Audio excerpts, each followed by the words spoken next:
Radio.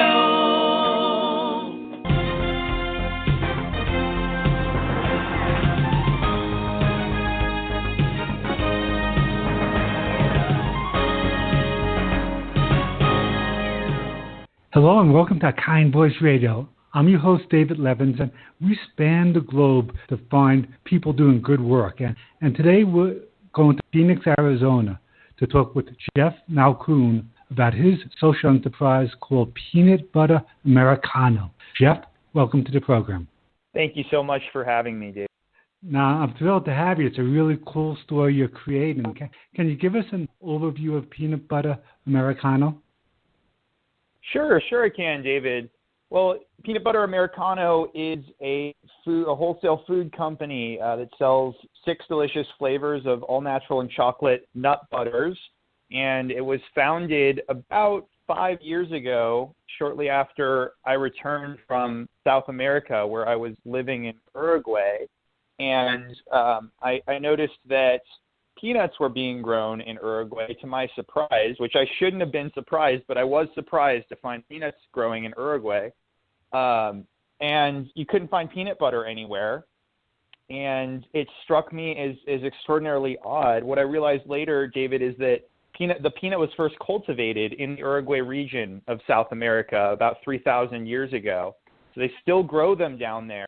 But what they do is they export all the peanuts up to us, and we make the big brand nut butters, and that's what we send back out to the rest of the world. And they don't really seem to care for it too much. They like things like dulce de leche and hazelnut spreads, things that are a little sweeter and creamier. So I set out to create a line of nut butter that met that palate. And at the same time, David, while I was in Uruguay, I was working with a relief organization, and that's the real inspiration behind all this. Wow, so much going on there. So what is the relief organization you're working with, and how did that inspire the mission? So at the same time that I had this peanut idea, I was working with an organization called A Roof for My Country, which I often tell people is the Latin equivalent of Habitat for Humanity. I've worked with Habitat for Humanity here in the United States. I worked with them in New Orleans after Katrina. I've done work with them here in Arizona and New Mexico. But working with A Roof for My Country was really a whole different level. What they do is comparable to Habitat, where they're doing housing constructions for families in need, but they call it emergency housing, and that really is what it is. It's housing that really is a first step for families to kind of launch up onto the economic ladder in some of these countries. So it's an elevated floor to get off of the dirt and a solid roof to protect the families from the rain. And this is an improvement on the conditions that we found in some of these the suburbs of Montevideo, is where I happen to be working. But I was really inspired by the work of this organization. And I'll just say one more thing about them. One of the really unique things about A Roof for My Country, they go by Techo, Techo for short, which means ceiling in Spanish. And one of the really unique things, David, is that they're entirely youth-run. So and this is really what inspired me. It was inspiring to see young people across Latin America taking the initiative to improve their own communities. And I said, this is something I want to support. How can I support their work? And at the same time, I noticed this, I call it market gap for nut butter, which I think a lot of Americans notice when they go abroad. It's difficult to find nut butter. This isn't, I'm the first one to notice this, but I thought it was particularly strange to see peanuts being grown right in the same neighborhoods where we're doing these housing constructions, and children going to school with dulce de leche sandwiches, which are delicious but have no nutritional value. And here's this nutritional crop full of protein, full of fiber, and they're shipping it all up to us. I said, what's going on here? And maybe we can do something about it. And so I set out to create a line of nut butter that will better meet the palate of people in other parts of the world, and at the same time work with this organization, Techo. That's an amazing connection to make. Was there one moment that the spark occurred during, or you were just noticing all the factors and put it together? Well, sometimes I like to think that there was one moment. I'm sleeping on a concrete floor in a gymnasium in the suburbs of Montevideo one night. I'm caked in dirt from digging in the mud all day to put the poles in the ground for these homes. And I'm surrounded by all these wonderful young people who've taken this initiative. I'm sort of an observer, coming down. It's mostly local kids that are working on these projects. And I had a moment, where I thought I need to keep working with this group. This is maybe my calling in life, is to continue supporting this work. It's so beautiful. What can I do? And so, the rest, I continued on my trip through South America. I was in Uruguay for a number of months, and then I continued on into Colombia and a couple other countries, and continued thinking about this problem, noticed the same phenomenon in other countries. And that's when, I said, I'm going to start this peanut butter company, which is what I did when I came back. No, it's a fantastic idea, and it's a great connection you made. But how does one take the great idea? What is the first step to making it a reality that you did? Well, I didn't, that's a great question, David. It took some time to settle on peanut butter specifically. So I noticed a number of market gaps as I was traveling around the continent, and I started to make a list. But peanut butter was the one that stood out for reasons I noticed in Uruguay, but also because I realized that this is something I could start at local farmers markets here in Arizona and build from the ground up, sort of as a grassroots sort of organization with nothing, which is what I had when I came back from my trip. I was, a backpacking graduate just out of university, and I was out of funds. I said, what can I start with little funding? Peanut butter stood right out, and so I said, I'll start selling this at local farmers markets and grow it from there. And that's the trajectory that we've been on for the past 4 years. And we went from one farmers market here in central Phoenix, Arizona, to now we've attended over 800 market events across the Southwest. We're in over 200 retail locations, and we provide nut butter to a lot of restaurants. And over the past 4 years, they've produced over 60,000 pounds of nut butter. Wow! And at this point, we've been able to contribute in the past 4 years over $10,000 back to Techo and other nonprofits. So we're really proud of that. Oh no, that's an incredible accomplishment. Can you kind of really walk us through how you got your first supply of peanuts, how you made it into peanut butter, that whole process of getting the jars and getting it to a marketplace? Sure. So, I spent about a year in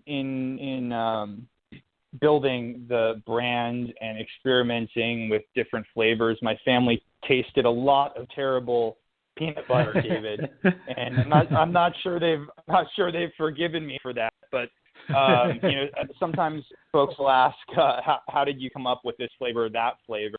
And really, I tell them it was a trial and error process. We even experimented with alcoholic peanut butters at one point, which was a huge disaster. Couldn't get the consistency right, but we tried coffee flavors, we tried nutmeg, we tried a whole host of different ingredients, and finally settled on the flavors that we have, which are heavy on cinnamon and heavy on chocolates. And they just because they were the best of what we created. And so that was about a year-long process. At the same time that I'm experimenting with these recipes in my mother's kitchen, talking to website designers and to brand people, reaching out to different people in the supply chain, jar companies, lid companies, label companies, and kind of piecing it together. But I don't know if that answers your question, David, but the thing that really, maybe the fact that matters here is that 5 years ago, I did not know how to make peanut butter when I came back from South America. And I certainly knew nothing about the supply chain behind making peanut butter, and just sort of taught myself and learned along the way. But you didn't home make a few jars and take it to a farmer's market. It seems like you got all the pieces in place to know where you were going to get all your jars from, all your supplies from, as if this was going to be big, rather than just a one-time visit to a farmer's market. Is that correct?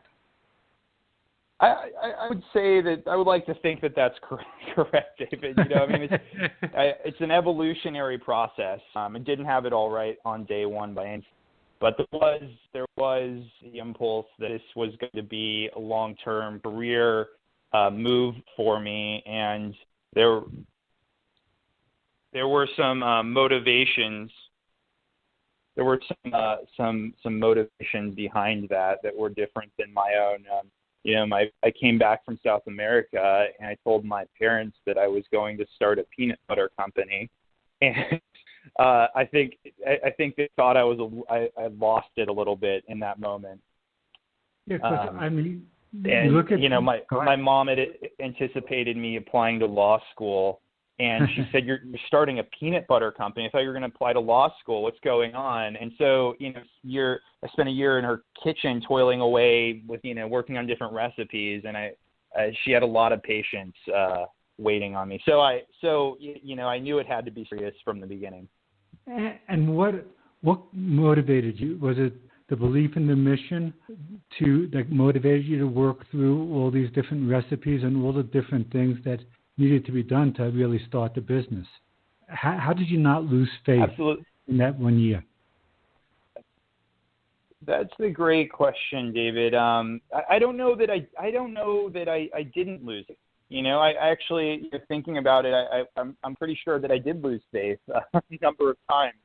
And, I had moments where I thought, what am I doing? I have no idea what I'm doing. Yeah, sure, I want to help this organization, Techo. I'm inspired by them, but can this really work? No one I know has ever done anything like this. I have no reference point for where a nut butter company is supposed to be at this point. And, a lot of these questions persist to this day. There's uncertainty when you start a business or any organization.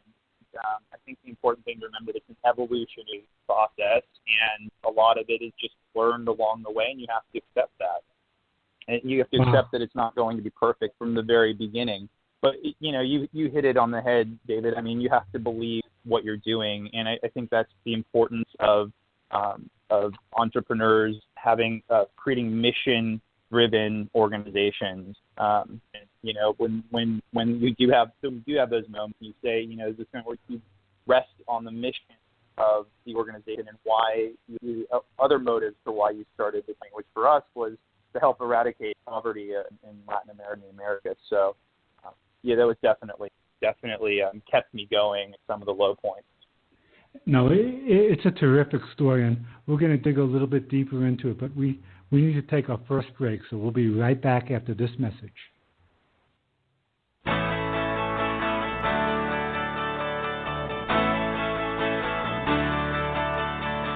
alchemy of kindness is one that we believe. When we reach out to each other, we both receive. Hi, I'm Bruce Crammell, one of the original hosts on A Kind Voice Radio. My song, The Alchemy of Kindness, is about the good things that happen when kind voices come together. What you're about to hear is a message from Claire Bloom, who is using her kind voice to feed hungry children. We hope that you'll help Claire with her mission and make our world a kinder, more connected place, one act at a time. Hi, I'm Claire Bloom. In 2011, I started End 68 Hours of Hunger in an effort to overcome childhood hunger right here in America. There are more than 16 million children in America who are hungry between the free lunch they get in school on Friday and the free breakfast they get in school on Monday. And what we know is that if we feed these children on the weekend, they can achieve 50% higher reading scores, 30% higher math scores, and are twice as likely to successfully complete the third grade, which is a primary indicator of high school graduation. To find out more, I'd love for you to be in contact with me. We have a website at www.end68hoursofhunger.org, or you can email me directly at end68hoursofhunger@gmail.com. I'd love to hear from you. Thanks. Kind Voice Radio. And welcome back to Kind Voice Radio. I'm David Levins. We're here with Jeff Malkoon talking about Peanut Butter Americano. Jeff, welcome back to the program. Thanks, David. Now, when we left off, we talked about how to have faith during those tough moments. What advice would you give to a startup entrepreneur on how to work through those moments when you kind of question what you're doing a little bit? Well, that's a great question, David. And I often tell people that in starting a business, it's a balance between remembering, between looking forward towards the goals that you have out on the horizon, and remembering where you've come from at the same time. It's easy when you start a venture to become a bit discouraged, thinking about your trajectory and the goals you have and how far away from those goals you are when you're first starting, especially. And I think that a lot of entrepreneurs give up for that reason. And that's why I think it's so important to find a balance between being goal-oriented, but also looking back from remember how far you've come, and to take a little pride in the progress that you've made along the way. Interesting. So staying connected to your roots, and that's a real good connection because peanuts really grow at the root and grow up from this. Such an interesting plant. I love the plant itself. Now, can you talk about the step when you got out of your mother's kitchen and rented a space, how you made the decision to go from the home-based business to the commercial space? Sure, David. So we moved out of my mother's kitchen pretty quickly after being accepted to our first markets here in Arizona. And what I realized would be very valuable from an early stage was working out of a facility that was certified by the FDA. And so we began reaching out to different co-packers, we call them, contract packagers, who you give your recipes to, you sign a confidentiality agreement, and then they make your product the way that you would make it, except on a larger scale. And they've got the certifications that allow you to ship across state borders, which is something that I hope to do from the beginning. So we found a co-packer here in town in Phoenix that met the specifications of what we needed, and they were open to working with us and really gave us a chance as a young company. And we've been able to grow with them in their facility over the past 4 years. And it's really been a wonderful relationship. But that happened very early on. It was really a blessing because it allowed us to ship all over the United States. And at this point, we've shipped thousands of pounds of nut butter throughout the country. We're very appreciative for. It makes a lot of sense because if you had to get all those certifications yourself and learn that whole process yourself, there would have been a big learning curve. But to have a partner like that. Now, do you actually go into their facility and help them make it? I do. I'll go in and taste test. I'll go in and help with labeling, which we do by hand. Still, a lot of the production is still done by sort of old-fashioned production facility. I do. I'll go in and help from periodically, but for the most part, they're the ones running the show, and there's an element of trust there that they'll produce the nut butter the way that we had originally produced it and stay true to the recipe, and they really haven't let us down. Now, how was that process evaluated in the different co-packers? How did you make a decision that this particular one was good? Well, we didn't have a lot of options, to be honest. The pool of contract packagers here is relatively small compared to other markets, and the pool of contract packagers that are willing to work with peanuts, which are an allergen concern for a lot of people, is even smaller. Because when a facility begins working with peanuts, they have to relabel their other products to say that they're processed in a facility that also processes peanuts or tree nuts, and so it really that challenge really narrowed the pool of potential co-packers for us. And we were lucky that one of those co-packers in that range who was willing to work with us was a fantastic organization. It has been in Phoenix for over 50 years, a family-owned chocolate company, and really very reputable, and they've just been wonderful. But the life cycle of food companies is very interesting. A lot of times we'll outsource at the beginning and then bring production back and vertically integrate later on, and you see large corporations going back and forth in different parts of the supply chain, contracting out and bringing under their roof. And we're no different. Eventually, we'll do our own production to get our margins in place, and maybe down the road we'll go back to a contract packager. You can already see this happening. So it's very interesting, and these are the things you learn along the way that you don't know from the outside. Now, it is an interesting process. So is most of your business wholesale or online? The online portion, as it's been, is probably the smallest part of what we do.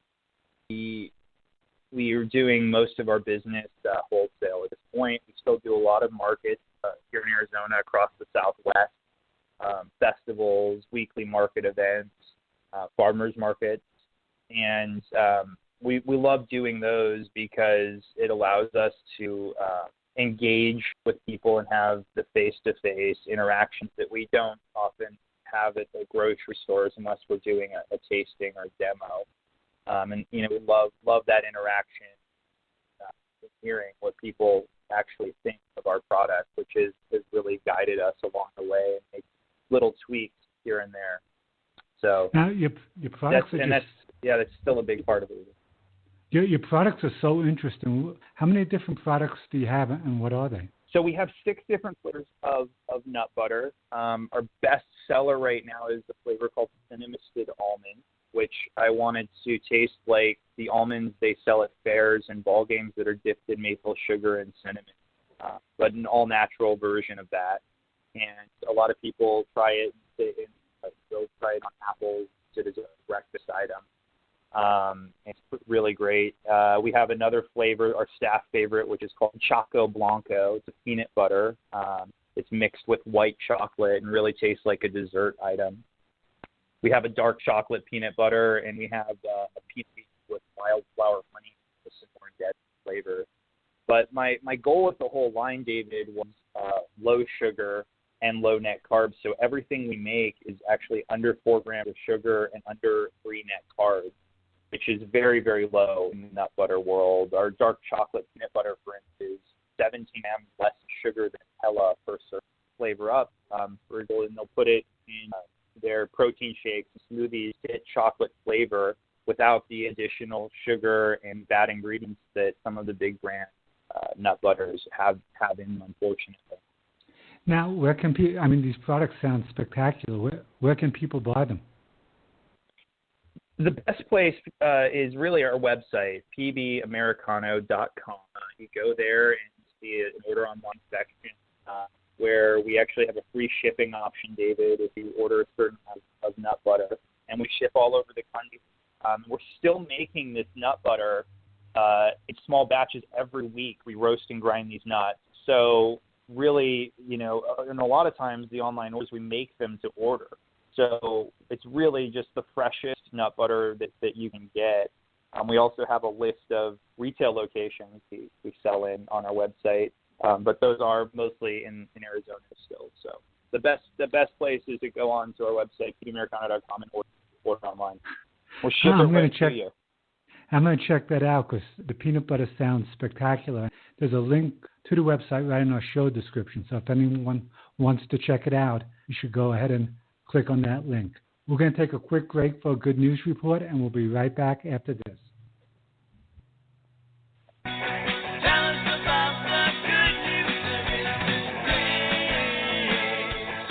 Hey everyone, this is Sky with the news reports where we deliver happy and exciting news. So today's story is going to warm your heart. This woman named Ruth Thompson is a fantastic person who started working with special needs adults back in the early 2000s, here in Colorado, actually, which is great. And she worked at this place called New Day in Home and Respite, where she realized her passion for people. This is where the development of her nonprofit organization actually bloomed. In 2014, she moved to Texas and combined her love for people and her passion for food. She did this by teaching special needs adults for almost 10 years at Market Street in McKinney. Here, she would actually teach 2 classes a week, but soon after, she had to retire. So Ruth wanted to find a new way to help her Dallas-Fort Worth and her special needs community. This all actually led to her augmentation of her idea, Hugs Cafe. It's a restaurant that not only has a delicious menu, but also provides special needs adults with extensive training. It creates jobs. It develops teaching skills along with dignity and self-worth and a respect in the community. Her goal is to fully create a nonprofit cafe that will be run and operated primarily by special needs adults. And even in their mission statement, Hugs Cafe truly wants to just create an inviting place for training and employment for special needs individuals. I mean, isn't that fantastic? Stepped out of her box, the box, and she used her experience to fill a lack in her whole community. So parents with special needs children actually stop by and support the cause and honestly feel like it's a place where they're actually welcome too, a place where the community gathers to welcome the special needs rather than limit them. It's beautiful to see. It's a beautiful thing. And Ruth understands why it's actually hard for everyday restaurants to train special needs adults. I mean, it takes more time, it takes patience, and it takes a will to actually, want to. So, I think it's a great thing that's doing here. And if you want to actually help the community as well, you can visit their website, hugscafe.org, or if you want to visit, you can actually go down to their restaurant in Texas. They're open Monday through Saturday, 11 to 3 p.m. for lunch. And they even have awesome t-shirts in different colors if you'd like to support with great apparel. I truly hope this inspires you to use your kind voice and your kind heart. And before I say adieu, I want to share the quote of the week with you. Here goes. Community organizing is about building grassroots support. It's about identifying the people around you with whom can create a common passionate cause. It's about ignoring the conventional wisdom of company politics and instead playing by very different rules. And this is a quote by Tom Peters. I really hope you guys all have a lovely week. This is Sky signing off. Kind Voice Radio. And welcome back to Kind Voice Radio. I'm host David Levins, and we're here with Jeff Malkoon talking about Peanut Butter Americano. Jeff, welcome back. David. Now, you've got such an innovative product. Do you sell most of your online sales in the United States or international? We do. Our long-term trajectory is to bring nut butter to other parts of the world, but currently we sell within the United States online and mostly within the Southwest, Arizona, New Mexico, in retail locations and markets. Now you have something so new and innovative. How do you market it? That's a great question. Most of our marketing up to this point, David, has been word-of-mouth marketing, has been out at farmers markets and festivals, actually engaging members of the community, sharing information about our nut butter, answering questions. And, of course, every time we do an event where our image is up, we haven't done a whole lot of, traditional marketing, newspapers or anything like that. But we hope to eventually. We've been very fortunate to receive wonderful publicity over the last 4 years, Dave. So we've been published in over a dozen different periodicals. We've featured organizations like PayPal and by the South by Southwest Festival in Austin and different national groups. Really received a lot of wonderful publicity for what we're doing. We're so appreciative that happens. Just as we are to be on this show, David. Thank you so much for having us. No, it's delightful to have you. It's such a cool story. So, what is the ultimate goal of your company without worrying about reality and how to get there? What would you like to see happen? Without worrying about reality. Yeah, man. You can't worry about reality. It kind of slows you down a little bit. Yeah, you can't let a little thing like reality in your way. No. We our long-term goal here David, is to bring nut butter to other parts of the world, a line of nut butter that meets the palate and the budget of people in other parts of the world, which is something that seems to be lacking, especially in Latin America, where I first had this idea. But also, my hope is that we not only continue to contribute back to the wonderful work that organizations like Techo are doing in 19 countries across the Americas, but that we're able to establish really a separate entity that others can contribute into to build on that work. So, originally we were when I first started our company, we were sending checks directly to Techo. We were giving a percentage of our proceeds back to the work that they were doing, which is wonderful.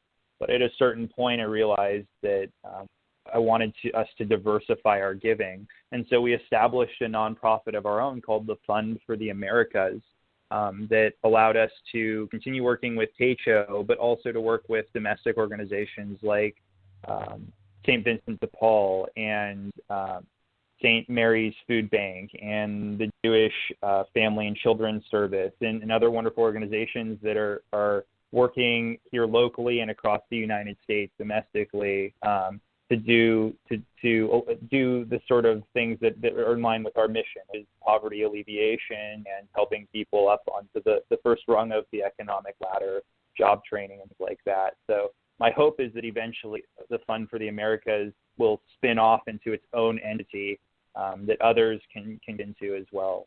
So that's part of our long-term, and we're really excited about working towards these goals every day.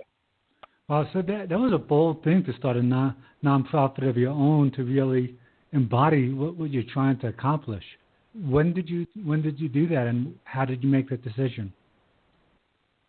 Well, it's a great question, David. It happened pretty early on, and I think like a lot of business, we received requests for donations from domestic organizations here, and really started to think about it that way. We were just working with Techo, which is wonderful, and they are in the United States, but we began to get these requests, and I thought, we really should be working with some domestic organizations as well. There are a lot of groups doing wonderful work right here in Arizona in the United States, and that's when the thinking that we needed to diversify our giving, establish a nonprofit sort of giving arm really came about.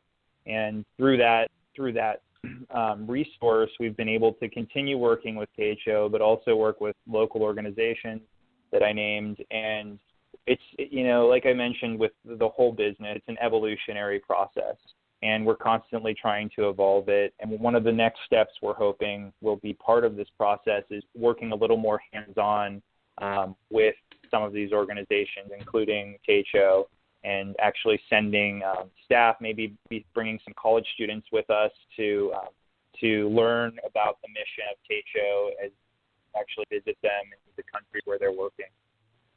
So, wow. It continues to evolve. It's an evolutionary process, but you really have your eyes on the big vision as you create this nonprofit, as you teamed up with this co-packer. There's just so much going on. Currently, what's the biggest challenge you're facing to get to the next step? The biggest challenge we're facing right now, David, is it is a production challenge, actually, and we're getting to the point where I think it's going to be time to bring our production back in-house to help increase the profit margins a little more and give us a bit more to work with in our mission. So, we've been working with this contract packager for 4 years now, and they've done a wonderful job, but there is a premium you pay to contract out the production. And so, the challenge that we're trying to address this year is bringing production back in-house and lowering our costs a little bit. And I think this is a challenge that a lot of, especially young businesses face, is, how do we continue to lower costs a little bit over time and spend the extra capital on growth. And, we're no different. We've got our mission, though, at the same time that we want to do more within. So, we've got these considerations. I think that's really the biggest challenge we're facing. Wow, it's quite the journey you've been on. What are some of the big lessons, the big things you learned that you didn't know before you started this journey? The big things I didn't know. Gosh, where do I start, David? I didn't know how to make peanut butter. That's a big thing. That's a big thing when you start a peanut butter company. I had to learn and teaching myself. That one was a bit because it wasn't easy, but it was made a little easier by the fact that my family I come from a Lebanese family, David, and I grew up making hummus in my mother's kitchen, and I knew how to make hummus. And as soon as I realized that peanut butter was made in somewhat of a similar fashion, and I could work on these recipes in my mother's Cuisinart, became a little bit more familiar. It's a big question. So why don't we take our third and final break, and when we come back, we'll dig a little bit deeper into that question. There's nothing wrong with reaching out when you need. I'll be there for you, and maybe you can be for me. With a kind voice, a few kind words, an open ear for when you need to be heard, a warm heart. We can make that choice to be a kind voice, a few kind. Hi, I'm Kathy King, founder and executive director of Canines with a Cause, and I use my kind voice to create awareness of the importance of companion animals in our world and their ability to heal a broken soul. Canines with a Cause rescues dogs from local animal shelters. The dogs are placed with incarcerated women where they live and train as comfort companions or service animals for veterans battling PTSD.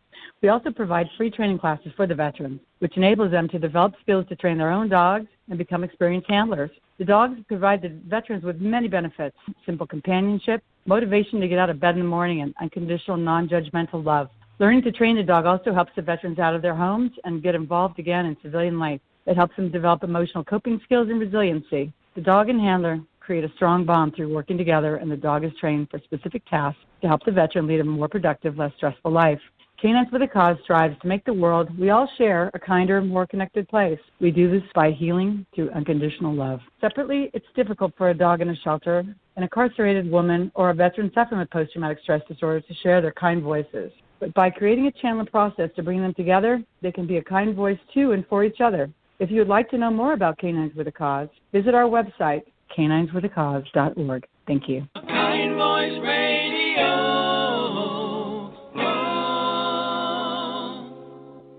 And welcome back to Kind Voice Radio. I'm your host, David Levins. We're here with Jeff Malkoon talking about Peanut Butter Americano. Jeff, welcome back to the show. Thank you so much, David. Good deal. Now, do you enjoy the process of making the peanut butter itself? Oh, absolutely.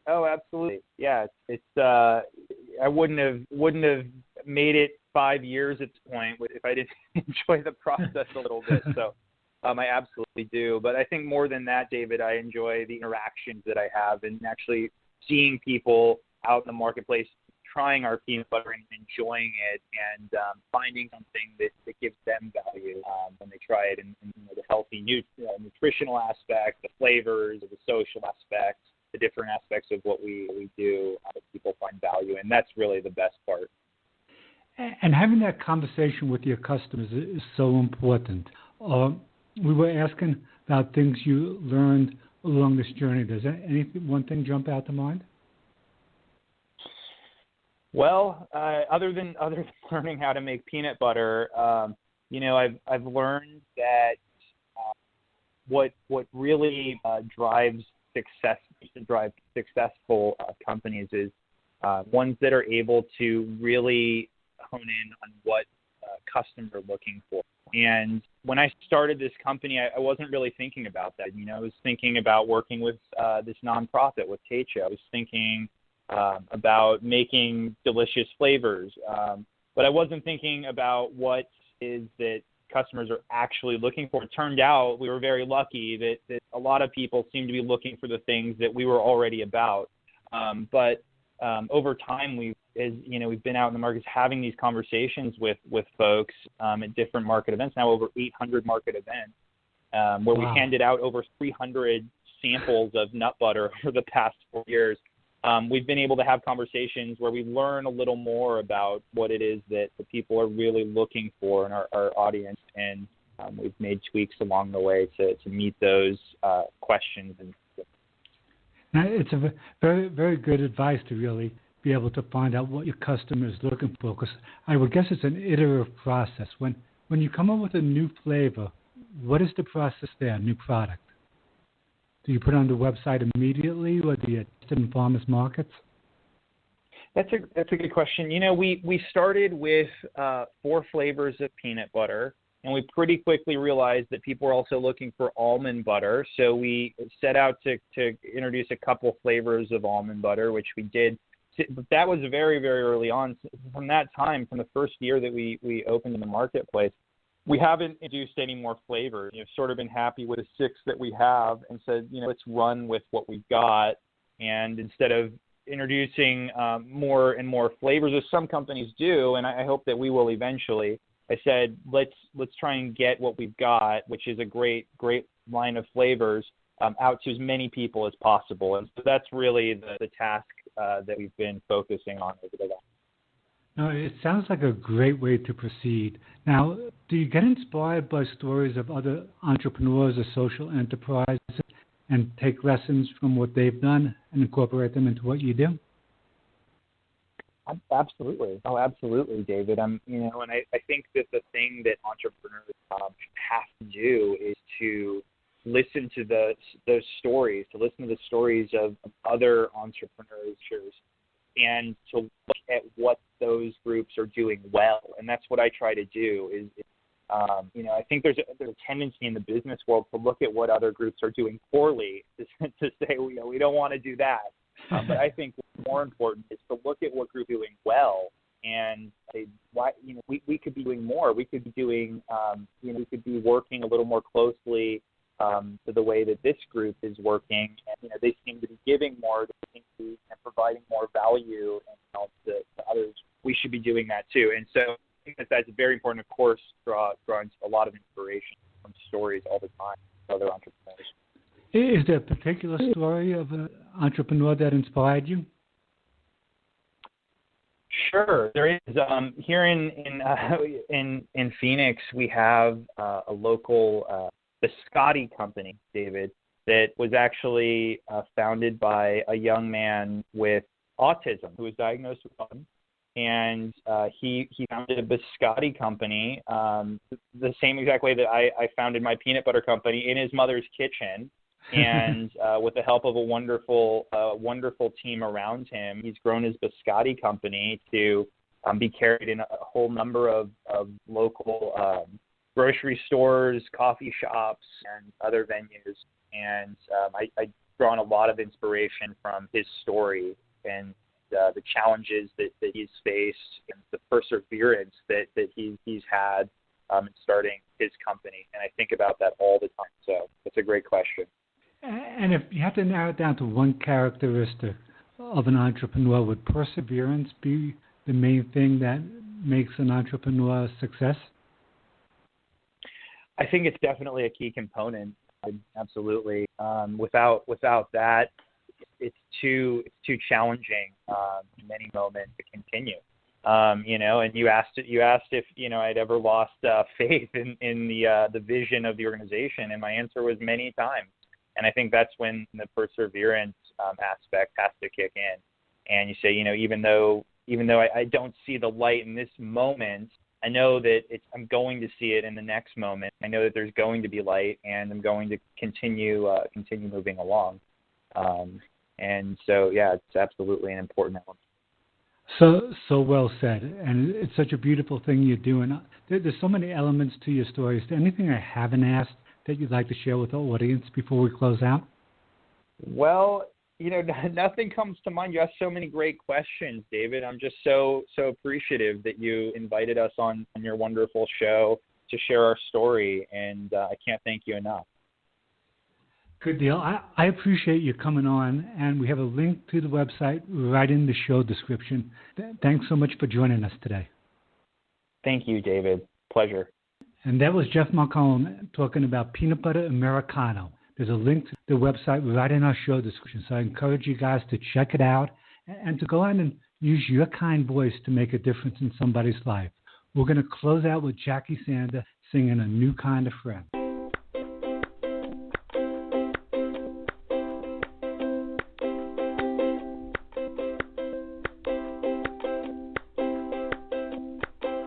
Well, hello, fellow soldier, how's your day?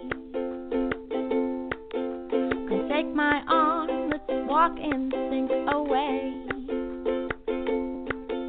I want to know your thoughts now, yes, it's true. And that bluebird, he flew by now just for you. Just step outside, you don't know who you'll meet. Feel the pitter patter of the street. Join the crowd and sing in harmony. I won't let go, come link elbows with me. Just know that I am there for you, to hear your voice, to care, to lend a hand. In this moment, we will work together and turn a new kind stranger to a friend.